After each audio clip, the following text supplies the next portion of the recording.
Bismillahirrahmanirrahim. Assalamualaikum warahmatullahi wabarakatuh. Sahabat yang berbahagia, alhamdulillah pada kesempatan hari ini kita masih diberikan oleh Allah Subhanahu wa taala kesehatan yang dengannya kita bisa menjalani kehidupan dengan semangat, dengan penuh gairah, dan kita pun bisa melakukan ibadah, sholat, membaca Al-Quran dan lain sebagainya dengan penuh kehusuan. Dan semoga saudara kita, sahabat kita yang sedang Allah berikan ujian sakit ataupun ujian-ujian yang lainnya, mudah-mudahan Allah segera mengangkat sakitnya, dan semoga sakit dan ujiannya menggugurkan segala dosa-dosa dan kehilapan yang telah dilakukan. Insya Allah sahabat, pada kesempatan hari ini kita akan belajar kembali tentang tata bahasa Arab, yaitu kita akan mempelajari tentang inna dan saudaranya. Inna dan saudaranya. Yuk. Inna dan saudara-saudaranya, ke depan kita akan pelajari. Intinya inna dan saudaranya tadi, inna, ka'ana, lakinna, laita, la'ala, adalah merupakan isim yang dia itu masuk kepada huruf yang masuk kepada mubtada dan khobar, sama dengan kana. Kana dan inna itu sama fungsinya, dia masuk ke mubtada dan khobar. Inna berfungsi memansubkan mubtada, dan mubtadanya berubah namanya ketika inna masuk menjadi isim inna. Asalnya mubtada, masuk inna, maka berubahlah mubtada namanya menjadi isim inna. Dan fungsi inna kedua adalah memarfukan khabar mubtada. Kan mubtada dan khabar itu adalah dua isim yang dia itu wajib marfu. Maka ketika ada inna masuk kepada mubtada dan khabar, mubtadanya dimansubkan, sedangkan khobarnya, khobar mubtada dimarfukan, dan khobar mubtada berubah namanya menjadi khabar inna. Yuk kita perhatikan bersama contoh mubtada dan khobar dan bagaimana perubahannya ketika dimasuki inna dan saudaranya. Nah, contoh Aliyun mujtahidun, dua-duanya isim, dua-duanya wajib marfu dengan apa? Dengan domah, Kenapa? Karena ini masuk ke isim mufrad. Tanda marfunya itu dengan domah. Nah, ketika masuk inna, maka asalnya Aliyun jadi inna aliyan. Jadi dimansubkan mubtadanya dan berubahlah namanya, bukan mubtada lagi ini. Kan ini asalnya mubtada. Jadi berubah, bukan lagi mubtada tapi jadi isim inna. Isim inna tadi wajib mansub. Dengan apa? Dengan patah. Inna aliyan mujtahidun. Mujtahidun khabar mubtada sama, khabar inna juga sama, yaitu memarfukan. Jadi perbedaannya hanya cuma di isim innanya saja. Asalnya marfu berubah menjadi mansub dengan patah. Contoh yang kedua, Maryamu mujtahidatun. Maryam adalah seorang wanita yang bersungguh-sungguh. Maka ketika ada inna masuk, dimansubkanlah asalnya Maryamu menjadi Maryama. Inna Maryama mujtahidun. Mujtahidatun tidak berubah. Kenapa? Karena fungsi dari khabar inna adalah memarfukan. Contoh selanjutnya, muslimatun mujtahidatun, wanita-wanita muslimah yang bersungguh-sungguh. Masuk inna. Inna muslimatin. Kenapa muslimatin tidak muslimatan? Karena tanda mansub untuk jamak muannats salim itu adalah dengan kasroh, inna muslimatin. Jadi tanda mansubnya itu beda-beda. Kenapa?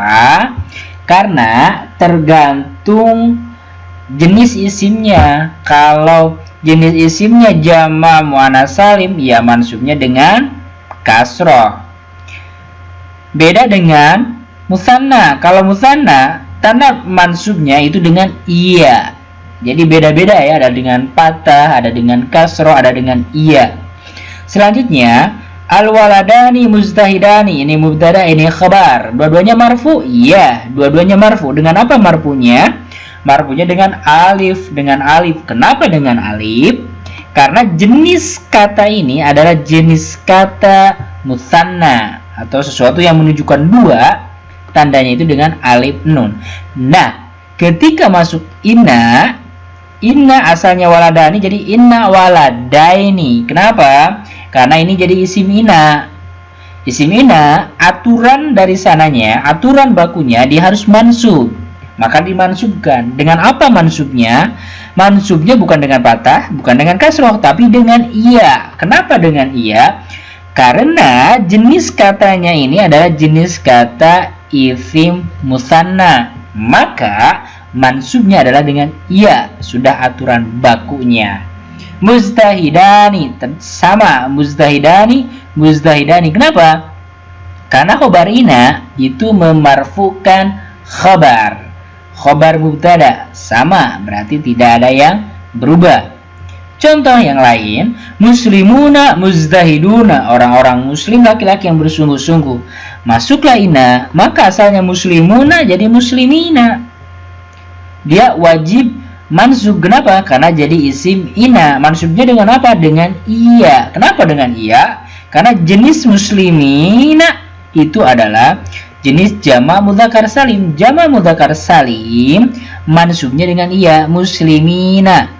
Lalu apa bedanya dengan musanna? Bedanya dikit. Kalau musanna sama dengan iya, cuma sebelum ya sukunnya itu dia patah. Kalau jama' mudzakkar salim, ya mati sebelumnya kasroh. Ya, simple banget. Khabar ina dia wajib marfu. Dengan apa marfunya? Dengan waw. Kenapa dengan waw? Karena ini adalah jenis jama' mudzakkar salim. Ya. Nah, lalu inilah perbandingan kana dan ina agar kita mudah sekali untuk memahaminya.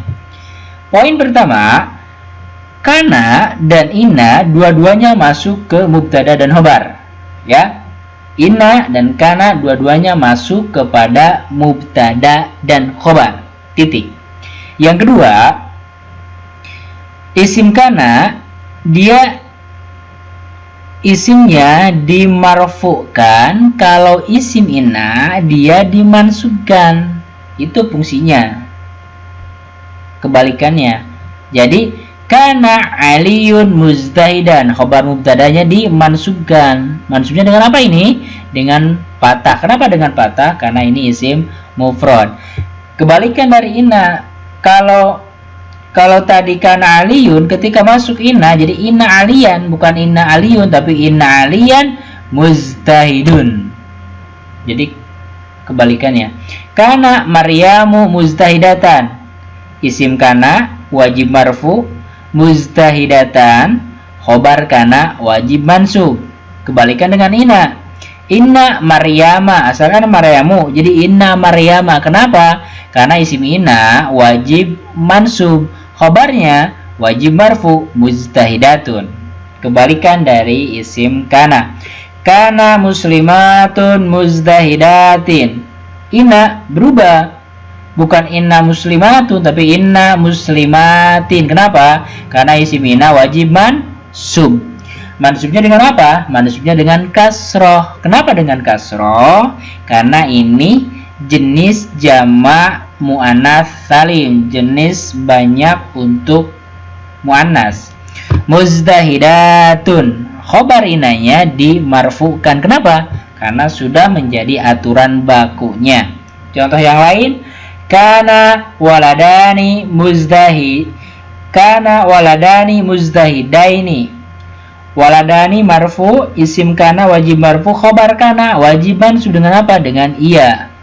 Masuk inna, kebalikannya inna waladaini. Kalau ini kan kana waladani, kalau inna waladaini mujtahidani.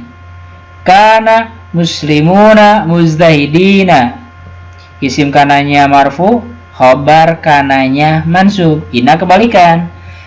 Isim inanya mansub, inna muslimina. Mansubnya dengan apa? Dengan iya.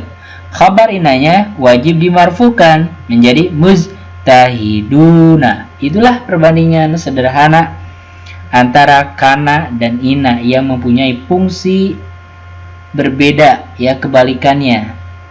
Fungsi kana kebalikannya adalah fungsi ina. Pembagian isim ina. Isim ina terbagi dua. Ada yang dohir. Dohir itu nampak. Contoh, inna aliyan mujtahidun. Nah, ini isim inanya jelas, nampak, aliyan. Inna maryama mujtahidatun. Jelas, isim inanya nampak, Maryam, dohir. Yang kedua adalah domir. Berarti isim inanya itu berbentuk domir. Domir apa? Bebas. Hu, huma, hum. Ha, huma, hunna. Ka, kuma, kum. Ki, kuma, kunna. Ni, na. Nah, itulah isim domir yang bisa digunakan. Innahu, sesungguhnya dia. Dia itu kembali ke Allah. Innahu sami'un alim. Sesungguhnya dia, Allah, maha mendengar dan maha mengetahui. Maka isim inanya dengan apa? Domir. Terus innaka, sesungguhnya engkau. Engkau ini adalah kembali ke Allah. Ini adalah masuk kategori isim inna yang domir. Ghafurur rahim, sesungguhnya engkau ya Allah maha pengampun lagi maha penyayang. Ini sangat simpel sekali pembagian isim inna, dhahir dan domir. Oke sahabat, demikian pembelajaran kita kali ini. Jazakallah khair. Semoga Allah memudahkan kita dalam mempelajari ilmu-ilmu yang sedang kita pelajari, dan semoga apa yang kita pelajari bisa bernilai ibadah di sisi Allah dan memberikan manfaat untuk diri kita dan orang lain. Demikian, assalamualaikum warahmatullahi wabarakatuh.